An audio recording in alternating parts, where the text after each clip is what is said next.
Alam mo ba na ang atay mo ay nagtatrabaho 24/7 buong buhay mo kahit kailan hindi nagpapahinga? Oo, ang organ na ito nagpuproseso ng pagkain at inumin, nililinis ang dugo, at gumagawa ng mahahalagang sangkap para sa kalusugan. Pero sa kasamaang palad, madalas natin nasosobrahan ang ating atay sa mga pagkain na hindi natin namamalayan ay maaaring nagdudulot ng matinding pinsala.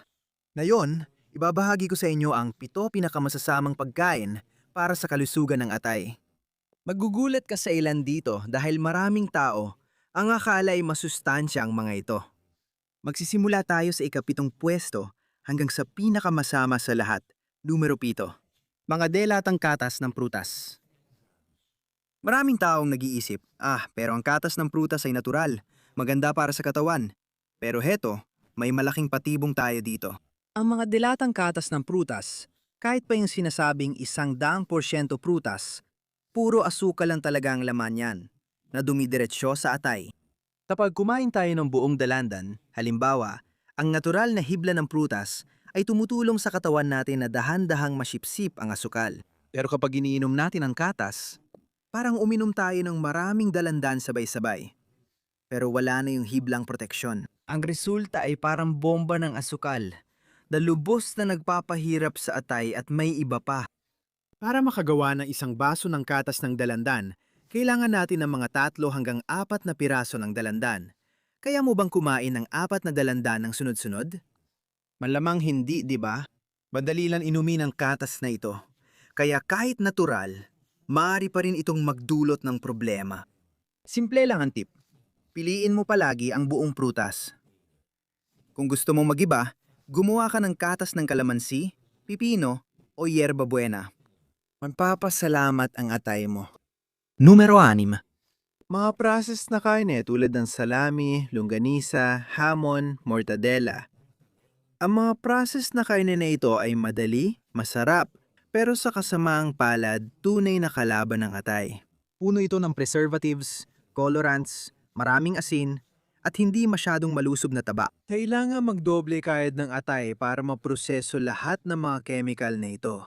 Para hinuutusan mo ang isang empleyado na gawin ang trabaho ng 3 tao ng sabay-sabay. Sa kalaunan, hindi na niya kakayanin. Bukod pa rito, madalas mataas sa sodium ang mga karne na ito.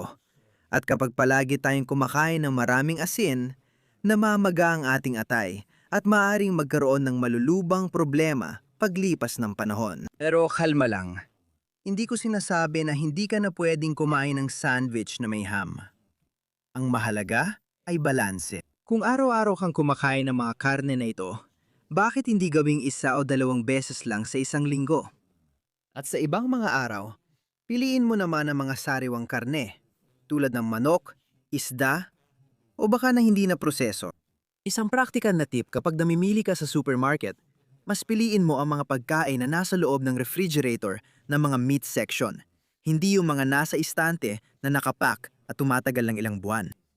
Numero 5. Pinong carbohydrates tulad ng puting tinapay, karaniwang pasta, biskwit at mga crackers. Dahil sa sobrang pagpuproseso, halos nawala na ang lahat ng mahalagang nutrisyon ng mga pagkain ito. Ang natitira na lang ay parang asukal na nakatago lang. Kapag kumain tayo ng mga pinong carbohydrate na ito, mabilis silang nagiging asukal sa ating dugo. Kailangan nyo ng atay na magmadali para iproseso ang lahat ng asukal na ito ng sabay-sabay. Habang tumatagal, maaring magdulot ito ng taba sa atay. Alam mo ba yung pagod na nararamdaman matapos kumain ng puting pasta at tinapay? Bahagi ng pagkapagod na yan ay galing sa dagdag na trabaho na ginagawa ng atay. Ang magandang balita ay may masarap na mga alternatibo. Buong wheat na tinapay, whole wheat na pasta, at brown rice. Sa simula, maaring kakaibang lasa. Pero paglipas ng panahon, masasanay ka rin at mas magiging masigla ka pa. At heto pa, nakakatuwa. Ang whole grain carbohydrates ay may fiber na tumutulong sa mas maayos na paggana ng atay. Numero 4. Mga muling pinainit na mantika ng gulay. Ito ay isang malaking problema, lalo na kapag kumakain tayo sa labas ng bahay. Marami mga restaurant na kainan ng paulit-ulit na gumagamit ng parehong mantika para magprito ng pagkain. Sa bawat pagkakataon na muling pinainit ang mantika, bumubuo ito ng mga nakalalasong compound na napakahirap iproseso ng atay. Parang nasusunog ang mantika sa loob. Kahit hindi natin nakikita, naiipon ang mga nakalalasong compound na ito sa atay at maaring magdulot ng problema. Sa bahay. Ang payo ay kung magpiprito ka, gamitin mo lang ang mantika ng isang beses at mas piliin ang mga mas banayad na paraan ng pagluluto tulad ng pag-steam, pag-ihaw o pag-bake.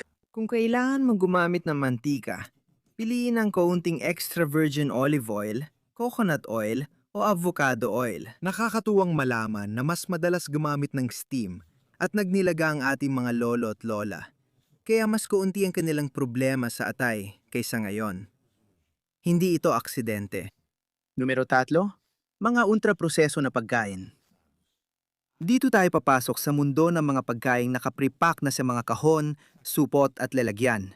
Instant noodles, chichirya, biskwit na may palaman, at mga ready-to-eat na frozen meals. Ang mga pagkain ito ay pulo ng mga preservative, colorant, pampalasa, at iba pang sangkap na hindi kinikilala ng ating atay.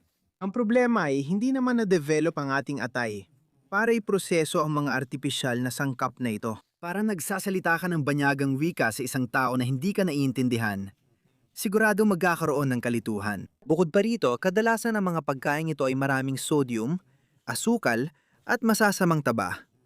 Lahat ng ito ay kombinasyon na nagpapahirap sa atay.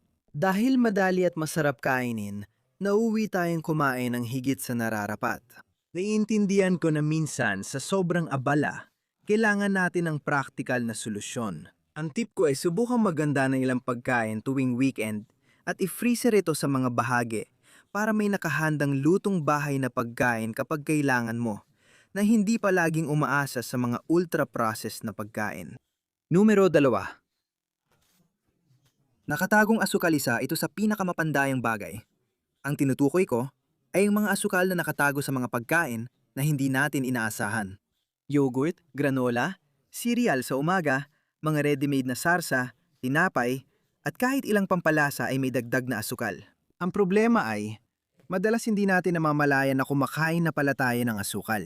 Umiinom tayo ng yogurt, akala natin ay healthy. Kumakain ng cereal bar, iniisip nating mabuti ito. Pero hindi natin alam, nakakakonsumo na pala tayo ng asukal na katumbas ng ilang matatamis na pagkain. Pinuproseso ng atay ang lahat ng asukal na ito. At kapag hindi niya agad magamit bilang enerhiya, ginagawa niya itong taba. Sa paglipas ng panahon, maaring maipon ang taba na ito mismo sa atay, na nagdudulot ang tinatawag ng mga doktor na fatty liver o matabang atay. Ang gintong payo ay simulan mong basahin ang mga label. Hanapin ang mga salitang tulad ng sucrose, fructose, corn syrup, maltodextrin. Lahat ng ito ay mga uri ng asukal. Mas piliin mo ang mga bersyon na walang dagdag na asukal o, mas maganda pa, mga natural na pagkain na hindi na kailangan ng label. Numero 1, soft drinks at mga inuming may asukal. At narito na tayo sa pinakamasama sa lahat para sa atay, ang soft drinks at iba pang matatamis na inumin. Ang isang lata ng soft drinks ay may humigit kumulang 7 kutsarita ng asukal. Isipin mong ilalagay mo ang 7 kutsara ng asukal sa bibig mo nang sabay-sabay. Ganyan mismo ang nangyayari kapag umiinom tayo ng soft drinks. Ang nagpapalala pa dito ay ang asukal na ito ay dumidiretso sa atay sa likidong anyo. Ibig sabihin, sobrang bilis nitong maabsorb. Napapagod ang atay. Sinusubukan nitong iproseso ang lahat ng asukal na ito ng sabay-sabay. At hindi lang ito tungkol sa mga regular na soft drinks. Pati na rin yung mga iced tea na may asukal, mga energy drink, at mga juice na nasa kahon. Lahat ng ito ay may sobrang daming asukal. Kahit pa yung ibang inumin na sinasabing natural o healthy, punong-puno pa rin ng asukal. Ipinapakita ng mga pag-aaral na ang mga taong regular na umiinom ng soft drinks ay mas mataas ang tsansa na magkaroon ng problema sa atay, kahit na sila ay payat at mukhang malusog. Ang pinakamainam na inumin para sa atay, mukhang sobrang simple ng tubig. Pero ang tubig ay tumutulong sa atay para magawa nito ang trabaho nitong maglinis. Kung tingin mo masyadong walang lasa ang tubig, subukan mong magdagdag ng ilang patak ng kalamansi, dahon ng yerba buena, o hiwa ng pipino. Ngayon na alam mo na ang mga pagkain dapat iwasan. Narito ang ilang positibong tips para mas maalagaan ang iyong atay. Isama mo sa iyong pagkain ang mga madidilim na berdeng dahon tulad ng spinach at kale na tumutulong sa atay sa pag-detox. Ang bawang at sibuyas ay magagandang katuwang din. Alam mo ba? Ang kape kapag iniinom ng katamtaman ay makakatulong sa atay. Ayon sa pag-aaral, mas mababa ang tsansa ng mga regular na umiinom ng kape na magkaproblema sa atay. Iba pang mga bagay na mabuti para sa atay ay ang pag-inom ng maraming tubig, regular na pag-ehersisyo kahit ang paglalakad ng 30 minuto ay malaking tulong na. Magkaroon ng maayos na tulog dahil dito nililinis ng atay ang katawan habang natutulog tayo. Tandaan, hindi mo kailangang baguhin lahat agad. Pumili lang ng isa o dalawang bagay mula sa listang ito na babawasan mo. Unti-unti, mag-a-adjust ang iyong katawan at sa paglipas ng panahon, hindi mo na rin ito mamimiss. Mahalagang tandaan ang pag-aalaga sa atay ay pag-aalaga rin sa kalusugan mo. Ang malusog na atay ay nangangahulugan ng mas maraming enerhiya, mas maayos na pagtunaw, mas maganda ang balat, at mas malakas na immune system. Kung nakatulong sa iyo ang video na ito, huwag kalimutang mag-subscribe sa channel at ibahagi ito sa iba na maaring makinabang sa mga impormasyong ito. Sa susunod na video,